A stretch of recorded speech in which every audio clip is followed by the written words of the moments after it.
भारत माता की। क्यों भाई, क्या हो गए आप लोगों की आवाज को? अम्मा என்னாச்சு இன்னும் சத்தமா கேக்குதுங்க? एनडीए सरकार बनानी है या नहीं बनानी है? एनडीए அரசாங்கம் அமைக்கப்பட வேண்டுமா வேண்டாமா? मोदी जी के नेतृत्व में तमिलनाडु में हमारी सरकार बनानी है या नहीं बनानी है? மோடி அவர்களின் தலைமையின் கீழ் நம்முடைய தமிழ்நாட்டிலே அரசாங்கம் அமைக்கப்பட வேண்டுமா வேண்டாமா? तो ऐसी आवाज नहीं चलेगी भाई। இந்த குரல்லாம் பத்தாது। सभी लोग हाथ उठाइए जरा, दोनों हाथ उठाइए, विजय के संकल्प की मुट्ठी बीजिए, உறுதியான உறுதிப்பாட்டை வெளிப்படுத்துங்கள், உங்கள் கைகளை உயரே உயர்த்துங்கள் और प्रचंड आवाज से बोलिए, உரத்த குரலில் முழக்கம் செய்யுங்கள், भारत माता की वंदे वंदे वंदे। मंच पर उपस्थित भारतीय जनता पार्टी के प्रदेश अध्यक्ष श्रीमान नयनार नागेंद्र जी, भारतीय जनता पार्टी के वरिष्ठ नेता के अन्नामलाई जी, तमिलनाडु चुनाव के प्रभारी और भारत के कॉमर्स मिनिस्टर श्री पीयूष गोयल जी, डॉक्टर एल मुरुगन जी, श्री एन रामचंद्रन जी, और आज इतनी बड़ी संख्या में आए हुए भारतीय जनता पार्टी के मालिक, ऐसे मेरे सभी कार्यकर्ताओं को मेरा प्रणाम। மேடையிலே வீற்றிருக்கின்ற தமிழ்நாடு பாரதிய ஜனதா கட்சியின் தலைவர் நயினார் நாகேந்திரன் அவர்களே। भाई नाम मत बोलिए, आप सीधा अंत में जो मैं बोला ना वो बोल दीजिए। பாரதிய ஜனதா கட்சியின் காவலர்களாகவும் சிப்பாய்களாகவும் இருக்கின்ற என் அருமை பாரதிய ஜனதா கட்சி தொண்டர்களே, உங்கள் அனைவருக்கும் என்னுடைய நல்வணக்கங்கள்। सबसे पहले मैं महान तमिल भाषा में आपसे बात नहीं कर सकता हूं, इसलिए हाथ जोड़कर आपसे माफी मांगता हूं। இந்த மாபெரும் மகத்தான தொன்மையான தமிழ் மொழியிலே என்னால் உரையாற்ற முடியவில்லை, அதற்காக உங்கள் அனைவரிடமும் நான் மன்னிப்பு கோருகிறேன்। मैं तमिलनाडु की इस पावन पवित्र भूमि को प्रणाम कर कर मेरी बात की शुरुआत करता हूं। தமிழ்நாட்டின் இந்த புனிதமான மண்ணுக்கு நான் என்னுடைய நல் வணக்கங்களை தெரிவித்துக் கொண்டு என்னுடைய உரையை துவங்குகின்றேன்। यही भूमि के म्यांमार, अलवार और सिद्धर जैसे महान विद्वानों को प्रणाम कर कर मेरी बात की शुरुआत करता हूं। இந்த மண்ணுக்கே உரித்தான ஆழ்வார்கள், நாயன்மார்கள், சித்த புருஷர்கள் அவர்களுக்கு நான் தலை வணங்கி என்னுடைய உரையை துவங்குகின்றேன்। जिसके साथ चोला और पांडे वंश का महान विरासत जुड़ा है, ऐसी पुडुकोट्टई में आकर मैं आप सबको बहुत बहुत अभिवादन करता हूं। இங்கே மாபெரும் சோழ சாம்ராஜ்யம், அத்தகைய சாம்ராஜ்யத்தை இங்கே அந்த சாம்ராஜ்யம் இருந்த அத்தகைய புதுக்கோட்டைக்கு நான் என்னுடைய உரையை துவக்குகின்றேன்। मैं भगवान गोकर्णेश्वर और देवी बृहद को प्रणाम कर कर मेरी बात की शुरुआत करता हूं। சிவனாருக்கும் உமையவளுக்கும் நான் என்னுடைய தலையை வணங்கி அவர்களுக்கு சிரம் தாழ்த்தி என்னுடைய உரையை துவங்குகின்றேன்। मित्रों, आज भारत के महान सपूत तमिलनाडु के ही लाल जेसी कुमारप्पा की जन्मतिथि है। मैं उनको भी याद करना चाहता हूं।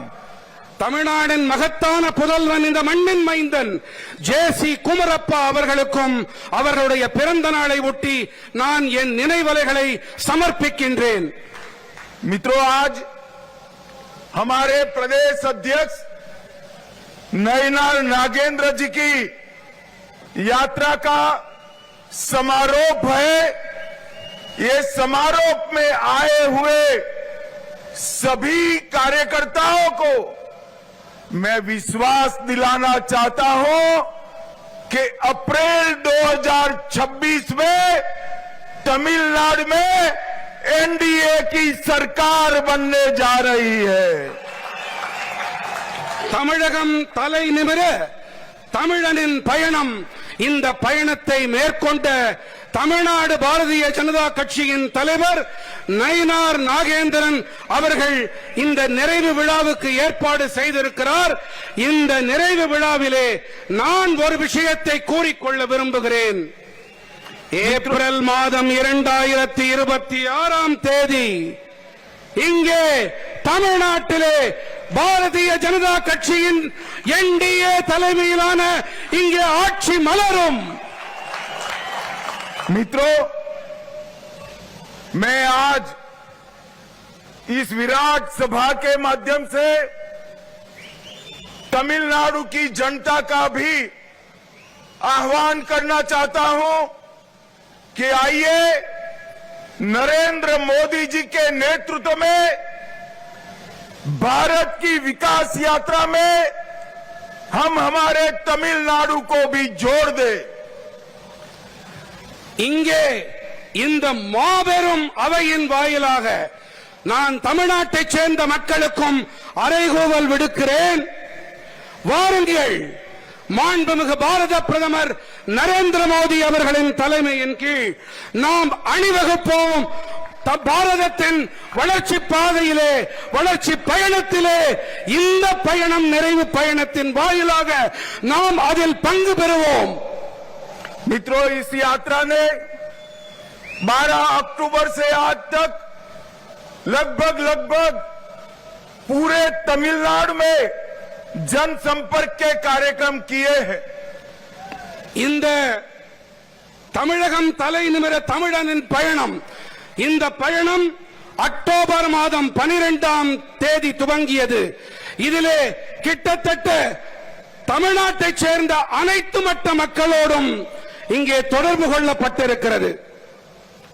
आने वाले चुनाव में भारतीय जनता पार्टी एआईडीएमके के साथ, हमारे और साथी दलों के साथ एक मजबूत गठबंधन कर कांग्रेस और डीएमके को अंतिम लड़ाई देने का काम करने वाली है।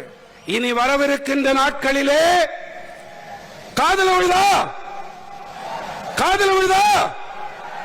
வரவிருக்கின்ற நாட்களிலே பாரதிய ஜனதா கட்சியும் அனைத்திந்திய அண்ணா திராவிட முன்னேற்ற கழகமும் இன்னும் பிற கூட்டணி கட்சிகளும் வலுவான கூட்டணி அமைத்து இங்கே ஆட்சி அமைக்கப் போகிறோம்।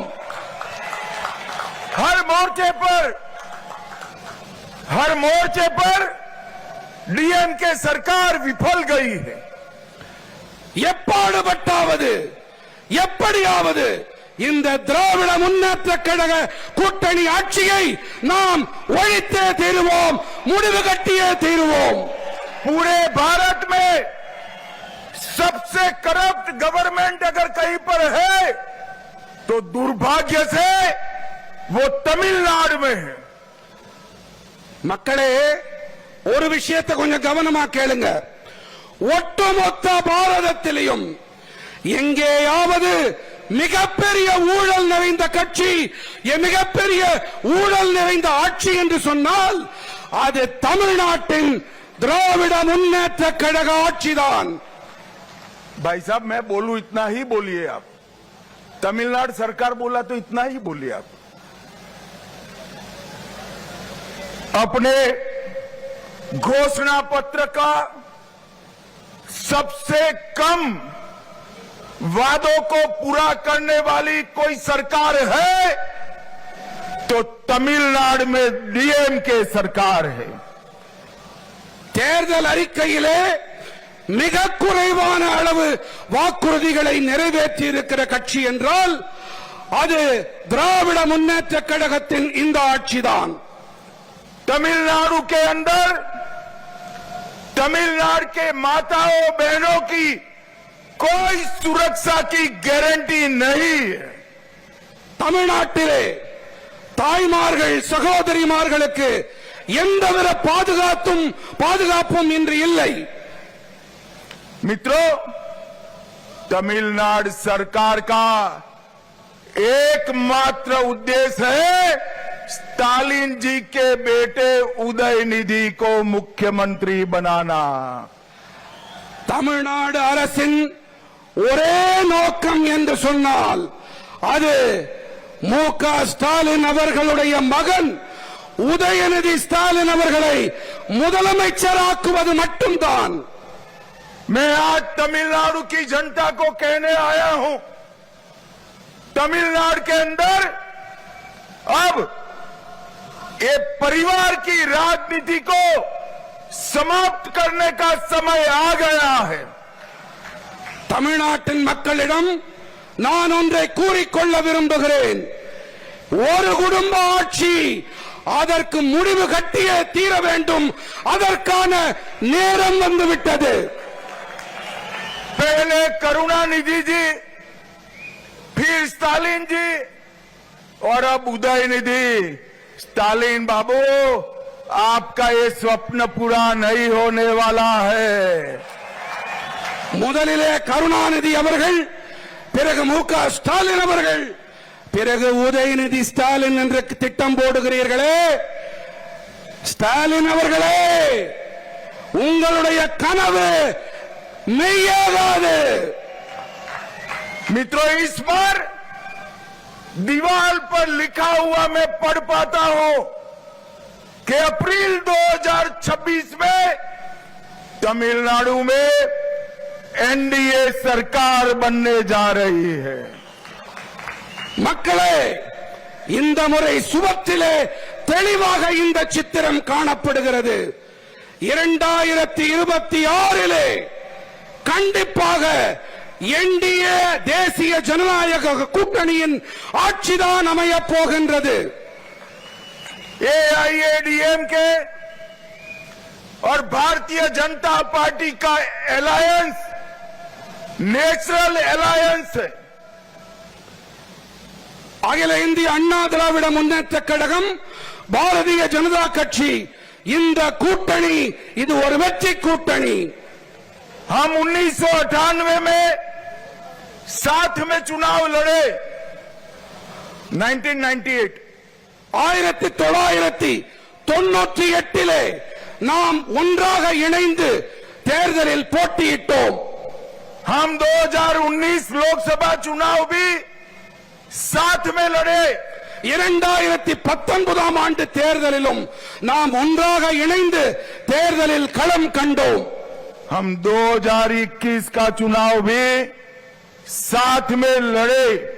2021 ஆண்டு தேர்தலிலும் கூட நாம் இணைந்தே தேர்தல்களை சந்தித்தோம். हम 24 का चुनाव अलग लड़े, मगर 24 में बीजेपी और एआईएडीएमके के वोट का टोटल करते हैं तो 36 सीटों पर एनडीए का विजय होता है। 2024 ஆண்டிலே நாம் தனியாகத்தான் தேர்தல்களை சந்தித்தோம் என்று சொன்னாலும் பாரதிய ஜனதா கட்சி, அஇஅதிமுக இரண்டின் மொத்த வாக்குகளை எண்ணி பார்த்தால் நாம் 26 தொகுதிகளிலே நாம் வெற்றி பெற்றிருப்போம். मित्रों, एक अपप्रचार स्टालिन जी की पार्टी ने चलाया है कि एनडीए तमिल भाषा का विरोध करे। मैं आज तमिलनाडु की जनता को बताना चाहता हूं कि आईएएस आईपीएस के एग्जामिनेशन में सबसे पहले तमिल भाषा में एग्जाम लेने की शुरुआत नरेंद्र मोदी जी ने कराई। ஸ்டாலின் அவர்கள் என்ன பரப்புரை செய்கிறார் என்று சொன்னால், என்டிஏ அரசாங்கம் நம்முடைய தொன்மையான தமிழுக்கு எதிரானது என்று பரப்புரை அவர் செய்து வருகின்றார். ஆனால் நமது என்டிஏ அரசாங்கம் ஐஏஎஸ் ஐபிஎஸ் தேர்வுகளிலே இந்த அரசாங்கம் தான் முதன்முறையாக தமிழை அறிமுகம் செய்திருக்கிறது. तमिलनाडु के रेलवे स्टेशनों पर तमिल भाषा में घोषणा करने का काम भी नरेंद्र मोदी जी ने करवाया। நம்முடைய ரயில் நிலையங்களிலே தமிழிலே அறிவிப்பு செய்வது என்பதையும் நம்முடைய மோடிஜி அவர்கள் தான் செய்திருக்கின்றார். बनारस हिंदू विश्वविद्यालय में तमिल पढ़ने के लिए सुब्रमण्यम भारती चेयर की शुरुआत नरेंद्र मोदी जी ने की। வாராணசியிலே BHU அந்த பல்கலைக்கழகத்திலே தமிழிலே பாரதியின் பெயரால் ஒரு இருக்கை அமைத்திருக்கின்றார் நம்முடைய மாண்புமிகு பாரத பிரதமர் நரேந்திர மோடி அவர்கள். महान ग्रंथ तिरुकुरल का भारत की 13 भाषाओं में अनुवाद नरेंद्र मोदी जी ने कराया। நம்முடைய மகத்தான வேதமான திருக்குறளை தமிழ் பாரத நாட்டின் 13 மொழிகளிலே மொழியாக்கம் செய்வித்திருக்கிறார் மாண்புமிகு பாரத பிரதமர் நரேந்திர மோடி அவர்கள். मेडिकल और इंजीनियरिंग की परीक्षाएं तमिल भाषा में लेने की शुरुआत नरेंद्र मोदी जी ने कराई। தேர்வுகளை தமிழிலே எதிர்கொள்ளக்கூடிய வசதிகளை ஏற்படுத்தி கொடுத்திருக்கிறார் மாண்புமிகு பாரத பிரதமர் நரேந்திர மோடி அவர்கள். भारत सरकार ने फिजी में तमिल भाषा में शिक्षण कार्यक्रम की शुरुआत कराई। நம்முடைய பாரத அரசு பிஜி தீவுகளிலே தமிழை கற்பிப்பதற்காகவும் தமிழை கற்றுக்கொள்வதற்காகவும் வசதி வாய்ப்புகளை ஏற்படுத்தி அமைத்துக் கொடுத்திருக்கின்றது. और महान सेंगोल को इतने सालों से कांग्रेस डीएमके ने एक म्यूजियम में रखा था।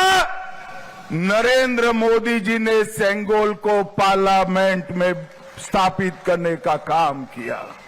மாபெரும் மகத்தான செங்கோலினை இத்தனை ஆண்டு காலம் காங்கிரஸ் மற்றும் திராவிட முன்னேற்ற கழகம் அவர்கள் அருங்காட்சியகத்திலே வைத்து பாதுகாத்திருந்தார்கள்.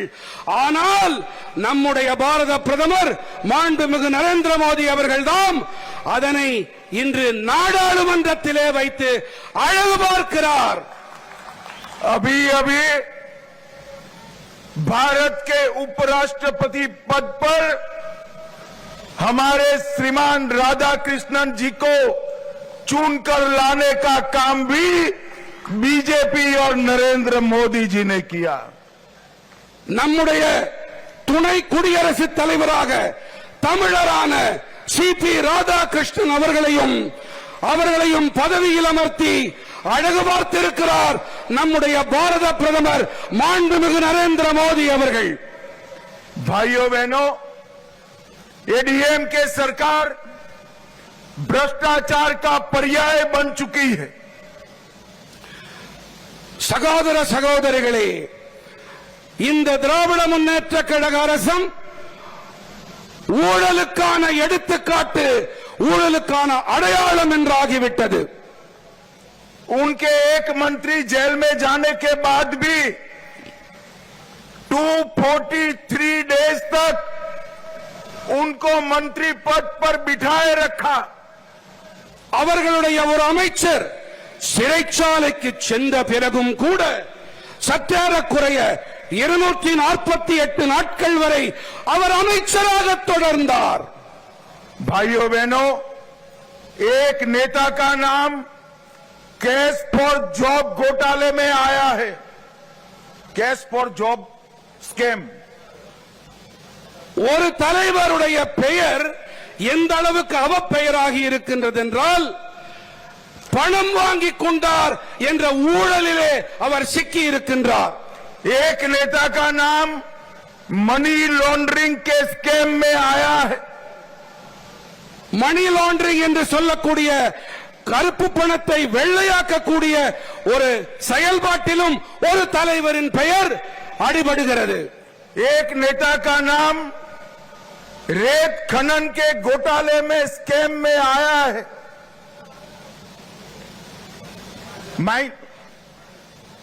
மணலை அள்ளும் ஒரு ஊழலிலும் ஒரு தலைவரின் பெயர் வந்திருக்கிறது। एक नेता का नाम कॉल स्कैम में आया है। ஒரு தலைவரின் பெயர் நிலக்கரி ஊழலோடு தொடர்புபட்டு இன்று வெளிவந்திருக்கிறது। और एक नेता का नाम 6000 करोड़ की CRIDP में करप्शन के लिए आया है। ஒரு தலைவருடைய பெயர் 6000 கோடி ரூபாய் CRIDP இதிலே தொடர்புபடுத்தி இன்று வெளியாகி இருக்கிறது। भाइयों बहनों, इतने सारे करप्ट मिनिस्टर की फौज लेकर तमिलनाडु का विकास हो सकता है क्या? कभी नहीं हो सकता। இத்தனை ஊழல் நிறைந்த அமைச்சர்கள், அப்படிப்பட்ட ஒரு அமைச்சரவையை இதனை வைத்துக் கொண்டு தமிழ்நாடு வளர்ச்சி காண முடியுமா? முடியுமா? பலமா?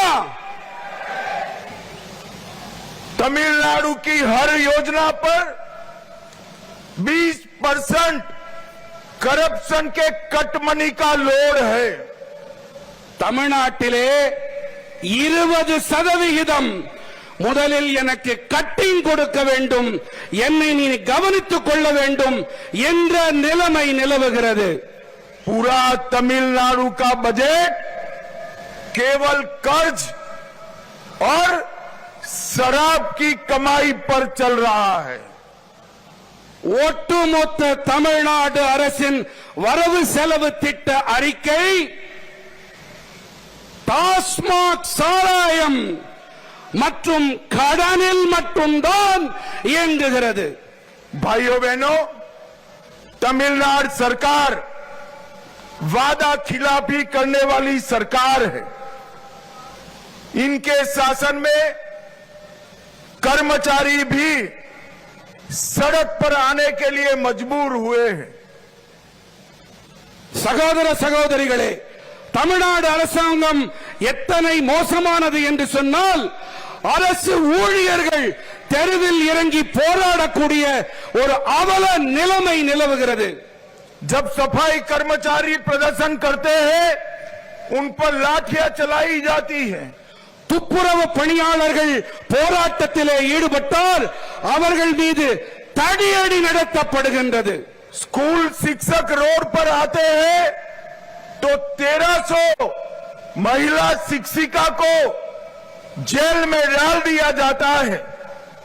ஆசிரிய பெருமக்கள் அவர்கள் தெருவில் இறங்கி போராடக்கூடிய கட்டாயத்திற்கு உள்ளாக்கப்படுகின்றார்கள்। அதிலே அவர்கள் மீது 1300 பெண் ஆசிரியைகள் மீது அவர்கள் கைது செய்யப்பட்டு வன்முறைக்கு ஆளாக்கப்படுகின்றார்கள்। Nurse, community health officer, anganwadi worker protest करते हैं तो 600 नर्सों को जेल में डालने का काम होता है।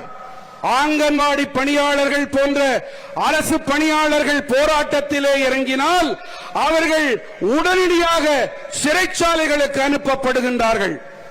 किसानों को भी धोखा देने का काम तमिलनाडु सरकार ने किया है। விவசாயிகளை கூட அவர்கள் சும்மா விட்டு வைக்கவில்லை. விவசாயிகளையும் அவர்கள் கொடுமைக்கு ஆட்படுத்துகின்றார்கள், ஏமாற்றுகின்றார்கள். डीएमके सरकार ने तमिलनाडु को डंपिंग ग्राउंड बनाया है। दूसरे राज्यों का खतरनाक बायोमेडिकल कचरा तमिलनाडु की पवित्र नदियों में डाला जा रहा है। இந்த திமுக அரசாங்கம் தமிழ்நாட்டை எப்படி ஆக்கி இருக்கிறது தெரியுமா? மற்ற மாநிலங்களைச் சேர்ந்த நச்சு கழிவுகள், அந்த கழிவுகளின் குப்பை கிடங்காக நம்முடைய தமிழ்நாட்டை ஆக்கி இருக்கின்றார்கள். और भाइयों बहनों, तमिलनाडु में हिंदू आस्था के, हिंदुओं के विश्वास के अपमान का सिलसिला इन्होंने चलाकर रखा है। தமிழ்நாட்டிலே இந்துக்களுக்கும் சரி, அவர்களுடைய சமய நம்பிக்கைகளுக்கும் சரி, வழிபாட்டு முறைகளுக்கும் சரி, முடிவு கட்டும் விதத்திலே தமிழ்நாடு அரசு செயல்பட்டுக் கொண்டிருக்கின்றது. तमिलनाडु में अयोध्या राम मंदिर भूमि पूजन के वक्त अघोषित कर्फ्यू लगाया जाता है। தமிழ்நாட்டிலே அயோத்தியின் ராமர் ஆலயத்தின் பூமி பூஜையின் போது அறிவிக்கப்படாத ஊரடங்கு பிறப்பிக்கப்பட்டது. उनके वरिष्ठ नेता सनातन धर्म को डेंगू और मलेरिया बताते हैं। அவர்களுடைய மூத்த தலைவர் சனாதன தர்மத்தை என்ன கூறினார்? டெங்கு, மலேரியா இவற்றோடு ஒப்பிட்டார். हिंदुओं के प्रोसेशन पर स्टे लगा दिया जाता है। இந்துக்களின் ஊர்வலங்கள் என்றால் அதற்கு தடை விதிக்கப்படுகின்றது. हिंदुओं के मूर्ति विसर्जन पर भी स्टे लगाने का काम डीएमके सरकार करती है। நம்முடைய மூர்த்திகளை, நம்முடைய திருவுருவங்களை நாம் கடலிலே ஆற்றிலே சென்று கரைப்பதற்கு கூட தடைகள் விதிக்கப்படுகின்றன. मैं स्टालिन जी को कहना चाहता हूं, हमारे संविधान की मर्यादाओं को आपने हिंदू समाज पर अत्याचार कर कर तोड़ने का काम किया है। நான் ஸ்டாலின் அவர்களுக்கு ஒன்றை கூற விரும்புகின்றேன். நம்முடைய அரசியல் சட்டத்தின் மாண்பினை குலைத்திருக்கிறீர்கள், இந்துக்களின் சமய உரிமைகளை பறித்திருக்கின்றீர்கள். भाइयों बहनों, मोदी जी की सरकार ने तमिलनाडु में कई बड़े बड़े इंफ्रास्ट्रक्चर प्रोजेक्ट दिए हैं। நம்முடைய மதிப்பிற்குரிய பாரத பிரதமர் நரேந்திர மோடி அவர்களின் அரசு தமிழ்நாட்டிற்கு பல பல கட்டமைப்பு திட்டங்களை அறிவித்திருக்கின்றது, செயல்படுத்துவதற்காக அதை அறிவித்திருக்கின்றது. 2004 से 14 तक जिसमें डीएमके भी केंद्र में हिस्सेदार था, तमिलनाडु को केवल 1,53,000 रुपीस मिले थे। 2004 ஆண்டு முதல் 2014 ஆண்டு வரை யார் மத்தியிலே ஆட்சி செய்தார்களோ அவர்கள் மூலமாக தமிழ்நாட்டிற்கு 1,00,000 கோடி 53,000 ரூபாய் மட்டுமே கிடைத்தது. मैं पूरी लिस्ट लेकर आया हूं। நான் பட்டியல் முழுவதையும் கொண்டு வந்திருக்கிறேன்.